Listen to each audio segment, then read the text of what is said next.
papansin ko kulang talaga. Lalo na last year dahil zero po ang budget ng PhilHealth. Importante rito yung out-of-pocket expenditures ng ating mga kababayan. Malaking tulong po yun kung hindi na sila kailangang mamasahe, maglabas pa ng pambayad, no? Mabubutas lalo ang kanilang bulsa para pumunta po sa mga field offices ninyo. Kaya po tayo may malasakit center para one-stop shop at part po ang DSWD dito. Halimbawa, bill ng pasyente, 87,000. Sasagutin ng PhilHealth, napakaliit. 10,000, hingi ng tulong sa DOH, PCSO, minsan kulang pa ang tinutulong. So malaking bagay po yung tulong mula sa DSWD. Andiyan naman po yung inyong AIX program. Kumusta na po yung pwede niyong itulong through medical assistance aside from burial and itong pamasahe? Hindi na nila kailangan pumunta ng field offices dahil makakatipid sila sa pamasahe. 100, 200, malaking bagay na yung pagkain na nila yon. We have already disbursed 574 million pesos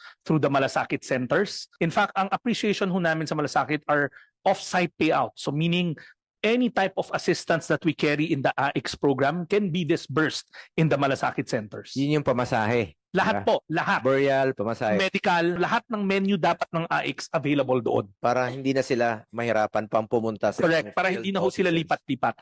Akin dito is wag na natin pahirapan ang ating mga kababayan. Pera naman po ng taong bayan yan, dapat po ibalik sa kanila sa mabilis na paraan.